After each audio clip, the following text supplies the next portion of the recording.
I am Stephanie Marquez and I'm from M9A, and today I will be demonstrating the hot compress. For objectives, the patient will be able to reduce any inflammation or swelling and regulate the blood flow and lessen the stiffness or pain.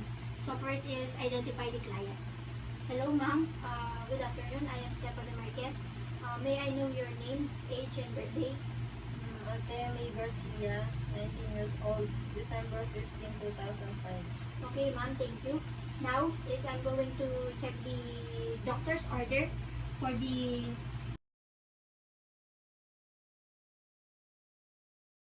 order of the compress, including the type of compress, which is the hot, and the area is your left leg, and the duration is 20 minutes and the desired temperature. And now I'm reviewing for the client's chart. I'm reviewing your medical history and medication that might influence the use of hot compress. Next is I'm going to assess your skin around the area that will be applying the compress, and looking for any breaks in the skin, changes in color, swelling, tenderness, and checking your pain sensitivity. Next is I'm also inspecting for the wound, if there's any, and to check the size, color, odor, and drainage. And I'm going to make sure that you understand the purpose of this procedure. And do you have any question pa ba, ma'am? No. Okay. Now I'm going to assess your vital signs.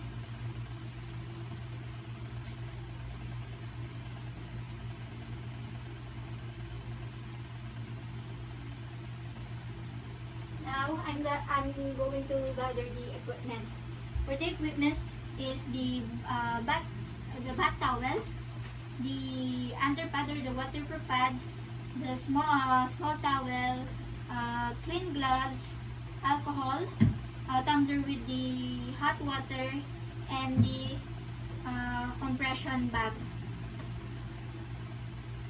Next is I'm going to explain the procedure to you, ma'am, and obtain your consent. So based on your symptoms, I'm going to apply the hot compress. This indicates the conditions such as the muscle aches, the stiffness, the joint pain, the menstrual cramps, sinus congestion, and subacute or chronic inflammation. Hot compress will help you to reduce muscle spasm, ma'am. It promotes tissue healing and elevate pain by relaxing the muscle. For contraindication naman po, ma'am, is acute inflammation or trauma, active bleeding or hemorrhage, and non-inflammatory edema. So I'm going to explain the sensation that you might feel or perceive during the hot compress. You may feel warmth, ma'am. Is that okay? Yes. So now is I'm going to provide the privacy before we start the procedure. I'm going to close the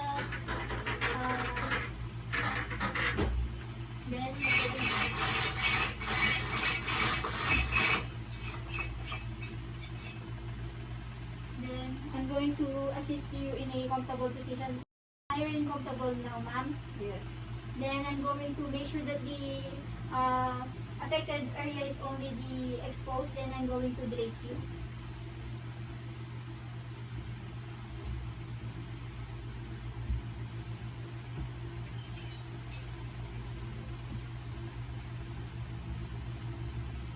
Now I'm going to perform hand hygiene and wear clean gloves.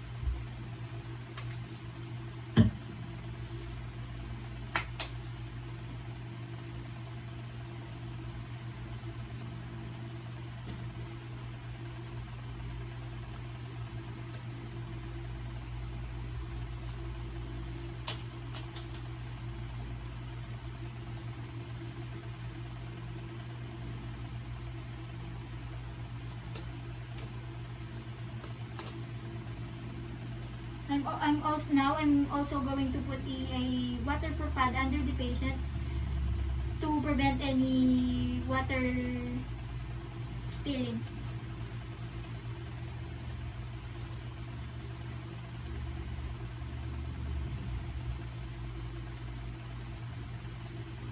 compress your leg, ma'am.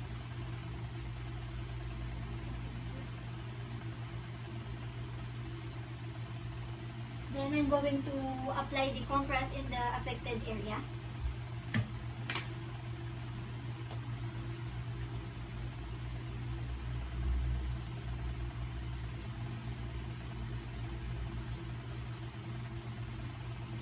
I'm going to stop the application if any untoward reaction or the patient might be uncomfortable or feeling pain occur. Then I'm also going to inspect the area for every 5 minutes for the checking of the skin.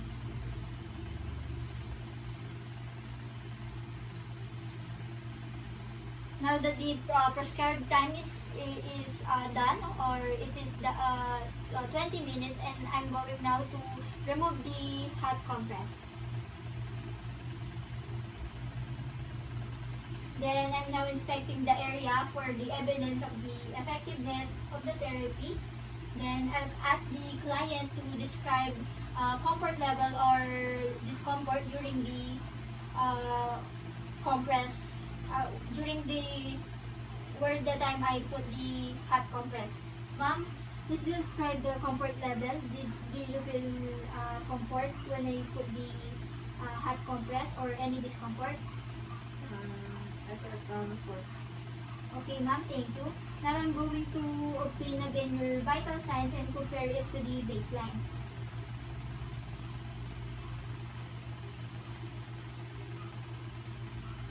Okay, ma'am, thank you. So now is I'm going to identify any unexpected outcomes, which is I didn't see or hindi ako nakakita ng mga unexpected outcome. Then next is I'm going to remove the gloves and do a hand hygiene.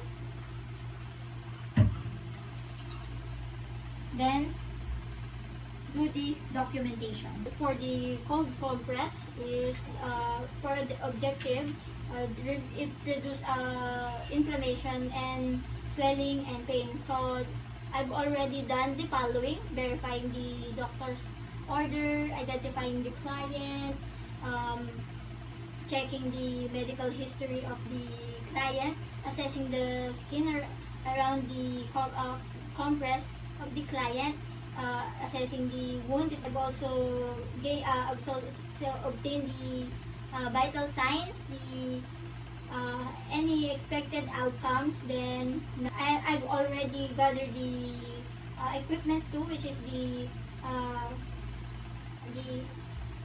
ice, the compression bag, the small towel, alcohol, clean gloves, underpad or waterproof pad, and the bath towel for draping. Now is I'm going to explain the procedure to the client. So based on your symptoms, we'll be applying a cold compress. This indicate the following, which is this is the trauma, acute inflammation, post-surgical swelling, and headaches or migraine. For cold compression, it will help you to reduce muscle spasm. It promotes tissue healing and alleviate pain. Then for contraindication is open wounds, peripheral vascular disease, and hypersensitivity or allergy. I'm going to describe also the sensation. You might feel numbness, and I've already provided the privacy.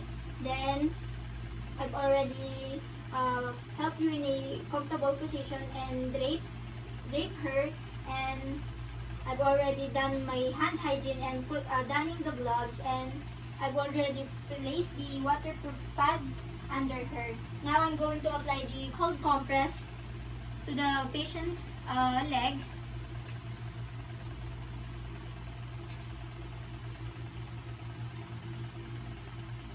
Then I'm going to make sure to stop this if any abnormalities will occur, and also to check the application area for every 5 minutes.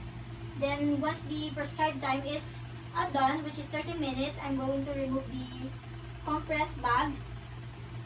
Then I'm going to ask the client for describe the comfort level or or discomfort. Ma'am, do you feel comfort or discomfort?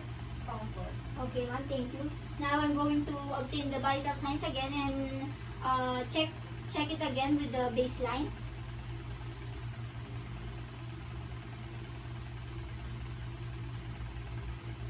Expected outcomes, which I don't find unexpected outcomes, then I'm going to remove my gloves and do hand hygiene. Then do documentation.